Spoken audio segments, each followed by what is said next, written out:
தூத்துக்குடி விளாத்திக்குளம் கேஸில் முக்கியமான குற்றவாளி இன்றைக்கி கைது செய்யப்பட்டிருக்கான். சிசிடிவி கேமரா மூலமாக ஆராய்ஞ்சு இவன் தான் குற்றவாளி அப்படிங்கிறத உறுதி பண்ணியிருக்காங்க. இந்த புறம்போக்கு மேலே ஆல்ரெடி பல திருட்டு கேஸுகளும் பாலியல் கொலை வழக்கம் இருக்குது. ஒரு ஆயுள் தண்டனை கைதி ஜாமீனில் வெளியில் வந்திருக்கான் அந்த கேஸ்லேருந்து. இந்த மாதிரியான குற்றங்களுக்கு ஜாமீன் கொடுக்குறத தயவுசெய்து ஒழிக்கணும். இந்த மாதிரியான குற்றம் நடந்துருச்சு அப்படின்னா ஒரு ஆயுள் தண்டனை கொடுத்துட்டா அடுத்த எந்த ஒரு மேன்முறையீடு பண்ணி எந்த ஒரு கோர்ட்டுக்கு போனாலும் அவனுக்கு ஜாமீன் கொடுக்காத மாதிரியான ஒரு வேலையை பார்க்கணும். அப்போ மட்டும்தான் இந்த குற்றங்கள் குறையும். இந்த காலத்தில் படத்துலேருந்து இந்த கால படம் வரைக்கும் தண்டனைகள் கடுமையானால் மட்டும்தான் இந்த குற்றங்கள் குறையும் அப்படின்றத சொல்லிகிட்டு இருக்காங்க. உண்மையே அதுதான். இந்த புறம்போக்கு அன்னைக்கே இந்த ஆயுள் தண்டனையில் உள்ளே இருந்திருந்தானா அந்த மாணவி இந்நேரம் பலியாயிருக்காது. அவங்க பெற்றவங்களாம் அவங்களோட வாழ்க்கையை வெறுத்து வாழ்ந்துக்கிட்டு இருப்பாங்க. பொண்ணை பெற்றவங்கள்லாம் ஒவ்வொரு நாளும் தான் பொண்ணு வெளியே போகும்போதும் இந்த கடைக்கு போகும்போதும் இல்லை எங்கேயோ ஒரு இடத்துக்கு போகும்போதும் பயந்து வாழக்கூடிய சமுதாயத்தில் நம்ம வாழ்ந்துக்கிட்டு இருக்கோம்.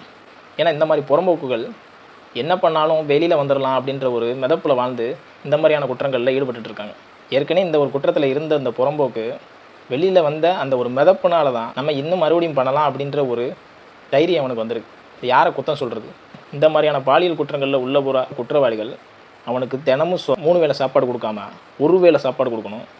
அங்கே இருக்கிற கழிவறைகளை தினமும் கழுவணும். அவன் தினமும் கழுவணும். 1 வேளை சாப்பாடு தான் சாப்பிடணும். நீங்கள் எத்தனை வருஷம் அவனுக்கு கொடுத்துறீங்களோ அதில் பாதி வருஷத்துல அவன் போய் சேர்ந்துருவான். இதுதான் அவனுக்கு கொடுக்கப்படுற ஒரு சிறந்த தண்டனையாக இருக்கும்.